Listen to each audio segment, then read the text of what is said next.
So this paper is called Externalities, Regulation and Lobbying in a Fishery. And just to be clear, this is a work in progress, so I'm still making sure the results are robust. So today, I'll just be introducing the question, explain why it's interesting, and also the model. So the introduction is many activities earn private profits now, but impose future public costs. So for some natural resource examples, we can think of greenhouse gas emissions, discharging effluents, and fishing, which is the topic of my presentation. We know we can use regulation to internalize these future costs, but firms are likely to lobby. So the question I'm going to be asking is, how does lobbying generate dynamic misallocations? And by a misallocation, I mean the marginal benefits to society are not equal to the marginal cost to society. And by dynamics, I really mean two things. So the first is the equilibrium path. So fishing is going to lower the path of future biomass, and also discounting. So in particular, society is more patient than firms. So the empirical setting that I have is Auckland snapper fishery, which is snapper 1. And the dynamic externality is if I catch a snapper today, that's my private benefit, but it reduces the future biomass. So that's a cost that everyone faces. It's interesting because it's the most valuable recreational fishery in New Zealand by far, and it's susceptible to lobbying because there's a small number of firms and many recreational fishers. So how the regulator manages this is the regulator sets a total allowable commercial catch, a TAC. So this is basically a catch limit. And the regulator will ideally set the catch limit to balance commercial and recreational interests. But commercial firms will lobby for a high catch limit to increase their profits. And how this happens is in 1995, there was a high court case, which is the snapper case. And I interpret this to set a minimum catch constraint. And I think this is reasonable because the catch limit has not changed since this court case, and the regulator perceives a compensation risk. So there's a misallocation because the catch limit is not the regulator's optimal catch limit, and it's dynamic because recreational fishers are affected through the biomass, and that takes time, and recreational fishers are more patient than firms. So to quantify this misallocation, I'm going to develop an estimated dynamic model of recreational fishing, commercial fishing, and this requires me to define the value of the snapper fishery. So I'll take quite a narrow view. It'll be the discounted stream of future profits and utility. There'll be 3 actions in a year. So the first action is a regulator sets the catch limit to maximize the snapper 1 value, subject to a minimum TAC constraint, and this is from lobbying. And then after that, commercial and recreational fishing removes biomass to generate profits and utility, and the biomass evolves for the next year. So to quantify the lobbying misallocation, I'm just simply going to remove the constraint. So I'll now introduce some of the data that I'm using. So a unit of observation will be a year, so it will be a firm year or the yearly biomass. I have commercial data from MPI, so this is logbook data. A captain has to fill out a form for every fishing trip he goes on. I have quota transactions data, snapper price data.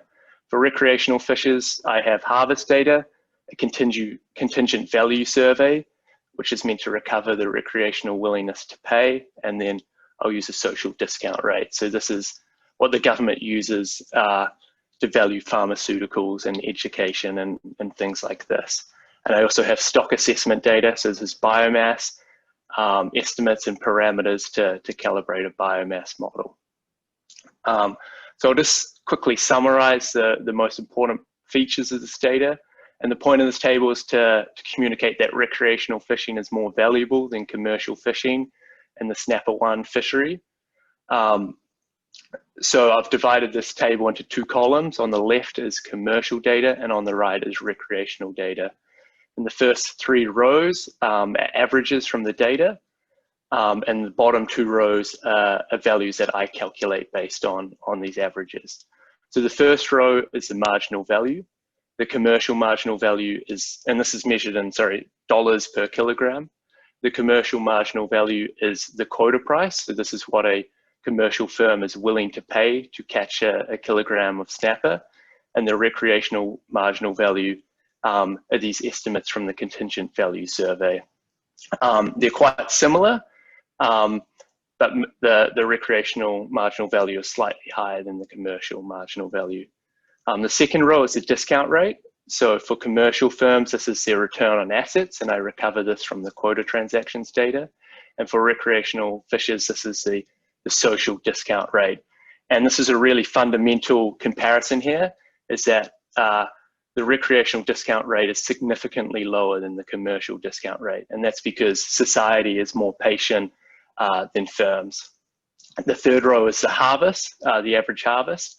And commercial firms catch significantly more snapper than recreational fishers. And this is measured in millions of kilograms. So the final two rows, I'm approximating the value of the fishery. So the first calculation I do is I approximate the yearly value by multiplying the marginal value by the harvest. And by this metric, commercial fishing is more valuable, and that's primarily because they harvest more snapper. If I look at the capitalized value, and this is meant to approximate the stream of future profits and utility, it's significantly higher for recreational fishers, and this is because they have a much lower discount rate, so they're more patient. So this will just motivate the model that I'm going to use. So I'm going to specify a static commercial and recreational fishing model, and all the dynamics are going to happen through the biomass and the discounting. So the commercial fishing model will generate per period profits. I'll make some assumptions. Firms will be perfectly competitive. I'll have cost heterogeneity, and costs will decrease in the biomass. Recreational fishing model will generate my per period utility, and I'll have to assume that utility from catching fish is separable from the utility of the boat trip. The catch per trip is importantly going to increase in the biomass, and there's diminishing marginal utility. So a firm will earn profits from the following profit function. So P is the snapper price, theta is the quota price, AC is the average cost, and this is firm specific and decreasing in the biomass. And then Q is the full-time harvest of a firm. A firm will only enter if it's profitable, and I get this by rearranging the profit condition. So a firm will only enter if its revenue per kilogram exceeds its average cost. And to pin down this equilibrium quota price, I have a market clearing condition, which just simply says the total harvest can be no larger than the total allowable commercial catch. And the relevant policy instrument here is the regulator can set this TAC, the catch limit. So if the regulator reduces the TAC, there'll be a direct effect as profits will fall, but there'll also be an indirect effect as this will increase the future biomass. It will increase commercial catch rates, it will lower the average cost for all firms, and it requires fewer firms, so high cost firms will exit.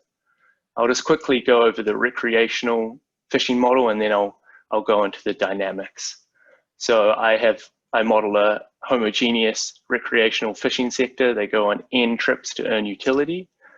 They have a catch per trip that's increasing in the biomass, and a utility function that's has diminishing marginal utility. So the second kilogram is less valuable than the first kilogram.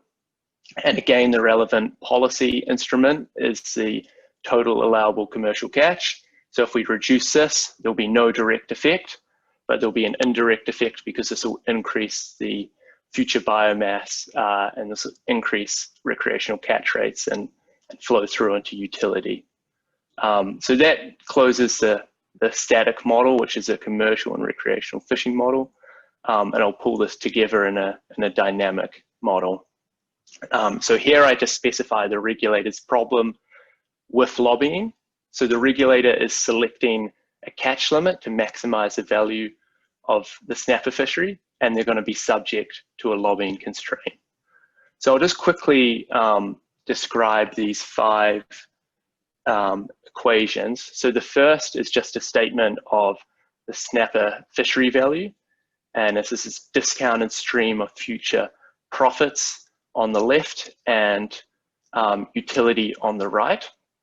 The second equation is the biomass equation of motion, and it simply says the biomass next year is the biomass this year plus the spawning biomass and minus the total harvest. The third and fourth equations, they're simply the entry condition and the quota market clearing condition from the static commercial model. And the fifth condition is the lobbying constraint, and this is fundamentally important. So the regulator is constrained to set the catch limit above the minimum TAC constraint from the High Court case. And to quantify the lobbying misallocation, I'm just going to simply remove this constraint. So we know there's going to be a lobbying misallocation if this constraint binds.